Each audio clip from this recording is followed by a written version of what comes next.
অবশেষে গ্রেফতার শিবু হাজরা। শিবু হাজরাকে গ্রেফতার করলো পুলিশ। শিবুকে গ্রেফতার করলো সন্দেশখালী থানা। শাহজাহানের দুই সহযোগী গ্রেফতার হলো। উত্তম সর্দার আগেই গ্রেফতার হয়েছিল, এবার শিবু হাজরা।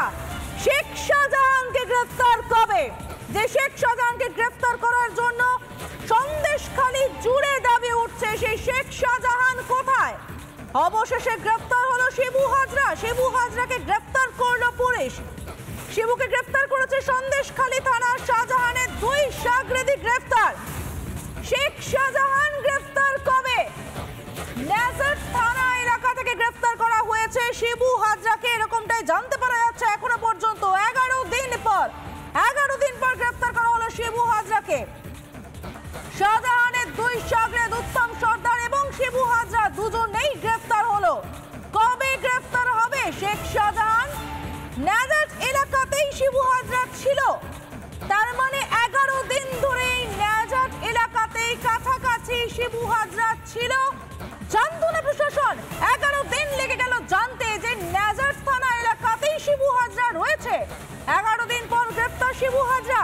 আমরা সন্দেশখালী যখন গিয়েছে, রিপাবলিক বাংলার যে কোনো প্রতিনিধি গিয়েছে, গ্রামবাসীরা ডেকে ডেকে বলেছেন তারা শিবু হাজরাকে বাইকে ঘুরতে দেখছেন। বাইকে করে শিবু হাজরা ঘুরে বেড়াচ্ছে, তারা দেখতে পাচ্ছেন, পুলিশ দেখতে পাচ্ছিল না। 11 দিন লেগে গেল পুলিশের শিবু হাজরাকে গ্রেফতার করতে। নাকি জনরোষ এখন এতটাই প্রবল যে চাপের মুখে অবশেষে গ্রেফতার শিবু হাজরা? আমাদের সঙ্গে নিউজ রুম থেকে রয়েছেন আমাদের সিনিয়র এডিটর শুভ্রাংশু চ্যাটার্জি। চলে যাবো শুভ্রাংশুর কাছে। শুভ্রাংশু, জনরোষের মুখে নতি স্বীকার। 11 দিন ধরে নেজার থানা এলাকা, সন্দেশখালী এলাকায় শিবু হাজরা ঘুরে বেড়াচ্ছে, আমাদের একাধিক প্রতিনিধিকে সাধারণ মানুষ বলেছেন, কিন্তু পুলিশ দেখতে পায়নি। অবশেষে জনরোষের চাপে শিবুকে দেখতে পেল পুলিশ। দেখো সমর্থিতা, যে কথাটা বলছিলাম আমরা আজকেও সবার আগে আমরা জানিয়ে দিলাম শিবু হাজরা গ্রেপ্তার। ঠিক যেভাবে মানুষের কণ্ঠস্বর সন্দেশখালী থেকে দিন রাত আমরা এক করে খবর করে গেছি। প্রতিটি মানুষের যে আতঙ্কের কথা, যে বেদনার কথা, যে দুঃখের কথা আমরা সকল মানুষকে তুলে ধরেছি। পুলিশ তো কিছুই স্বীকার করেনি, সবাই তো স্তব্ধ ছিল, সবাই তো বলছে কিছুই হয়নি। আমরা দেখিয়েছি, আমরা মানুষের কাছে ঘরে ঘরে গিয়ে দেখিয়েছি কি হয়েছে। সেই পুলিশ এতদিন পর গিয়ে বলল না হয়েছে। মানুষের কণ্ঠস্বরের কাছে পুলিশ বাধ্য হলো, মেনে নিতে হলো। রিপাবলিক বাংলায় যে খবর দেখানো হয়েছে, যেভাবে দিনের পর দিন টানা কভারেজ দেওয়া হয়েছে, সব কিছু মেনে নিতে বাধ্য হলো। উত্তম সর্দার, এই তো দিন কয়েক আগেও পুলিশ বলছিল কোনো অভিযোগ নেই, কোথাও কোনো অভিযোগ নেই, কোথাও কিছু বলেনি, কেউ অভিযোগ করছে না। আজকে বলল যে অভিযোগ হয়েছে, গোপন জবানবন্দিতে পাওয়া গেছে উত্তম সর্দারের বিরুদ্ধে অপশেষে ধর্ষণের চেষ্টার অভিযোগ করে বারাসত আদালতে গেল। শিবু হাজরা, আমরা দেখেছিলাম জনরোষ, পোলট্রি ফার্ম শিবু হাজরা পুড়িয়ে ছাই করে দিয়েছে, ধ্বংস করে দিচ্ছে। মানুষকে অভিযোগ করছে একের পর এক ভেরি দখল, জমিকে কেটে জমি দখল করে ভেরি হয়েছে। ঘরের বউ মেয়েরা অভিযোগ তুলেছে, পুলিশ চুপ ছিল, স্পিক নট পুলিশ ছিল। আমরা দেখিয়েছি খবর, এবং আজ টানা কভারেজের পর আজ আমরাই প্রথম দেখালাম। সব মিনমিনে চ্যানেল যে স্তব্ধ হয়ে আছে, আমরা দেখালাম, রিপাবলিক বাংলা দেখালো শিবু হাজরা গ্রেপ্তার। যে পুলিশ শিবু হাজরাকে খুঁজে পাচ্ছিল না, নাকি যে পুলিশ এখনো শাহজাহানকে খুঁজে পায়নি, আমরা কিন্তু খবর দেখেই যাচ্ছি। আজকে রাজ্যের পুলিশের সর্বময় কর্তা সাংবাদিক সম্মেলন করে বলছে, যে কথা বলছে, যে কথা মেনে নিচ্ছে, যে কথা স্বীকার করছে, টানা 11 দিন ধরে রিপাবলিক বাংলায় সেই খবর দেখানো হয়েছে।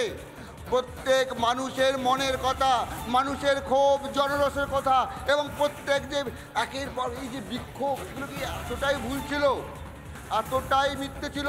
এই যে আমি একটু আগেই বললাম পোলট্রি ফার্মে আগুন ধরে দেওয়ার কথা, এই যে বললাম আলাবাড়ির কথা, জল ধ্বংস করে দেওয়ার কথা, এই যে উত্তম সর্দারের বাড়ি ভাঙচুরের কথা, এই যে মহিলারা যে বলছে যে একের পর এক কথাগুলো বলছে, এই তো কোলের শিশুকে ফেলে দেওয়ার কথা, সেটাও তো অস্বীকার করেছিল, সেটাও তো আমরা দেখেছি। আমাদের 4, 5, 6 একের পর এক রিপোর্টার সন্দেশখালিতে ছিল, সারা দিন রাত খবর করেছে। প্রতিটি ঘটনা প্রত্যেক রাজ্যের প্রত্যেক বাসিন্দার কাছে, প্রত্যেক মানুষের কাছে তুলে ধরেছে মানুষের কণ্ঠস্বর হিসাবে। এবং সেখানে দেখা গেছে রিপাবলিক বাংলায় যে খবর হয়েছে, যা জিনিস যা দেখানো হয়েছে সব স্পষ্ট করে দেওয়া হলো। এবং আজ একটু আগে আমরা যে খবরটা ব্রেক করলাম, গোটা বাংলা চ্যানেল, রাজ্যের সব বাংলা চ্যানেলের আগে যে খবরটা ব্রেক করলাম, শিবু হাজরা অ্যারেস্ট। তাহলে কি হলো খবর? তাহলে কি হলো? উত্তম সর্দার, যে উত্তম সর্দারের বিরুদ্ধে পুলিশ তেমন কখন কিছু খুঁজে পাচ্ছিল না, প্রথমে দুধে ভাতে দেখানোর জন্য উত্তম সর্দারকে গ্রেপ্তার করলো। আজকে সেই পুলিশ বসিরহাট মহকুমা আদালতে গিয়ে বলল, না, উত্তম সর্দার অনেক অন্যায় করেছে, অনেক কিছু করেছে, ধর্ষণের চেষ্টা করেছে, খুনের চেষ্টা করেছে। একের পর এক কথা বলছে পুলিশ। যে পুলিশ এতদিন চুপ ছিল, চুপ ছিল, যে শিবু হাজরাকে পুলিশ খুঁজে পাচ্ছিল না, সবাই যেন রাজ্যে কি চলছে কেউ কি জানে না, কিছু বোঝে না, কিছু দেখে না, সেই শিবু হাজরাকে গ্রেপ্তার করলো। এবং সেই খবরও পুলিশ জানাচ্ছে, এখন সেই খবরও পুলিশ জানাচ্ছে রিপাবলিককে যে গ্রেপ্তার হয়েছে। খবর আসছে একের পর এক। এবং রিপাবলিক যেভাবে প্রতিটি কোণায়, আমরা কালকেও যাব, আমি বলছি কালকেও আমরা যাব, আমাদের রিপোর্টার কালকেও পাঠাবো, আমরা প্রত্যেক প্রান্তে যাব, সন্দেশখালী প্রত্যেকটা জায়গায় যাব, আমরা 4-5 জন রিপোর্টার কালকেও পাঠাবো সন্দেশখালীতে, আমাদের এলাকার রিপোর্টাররাও আছে।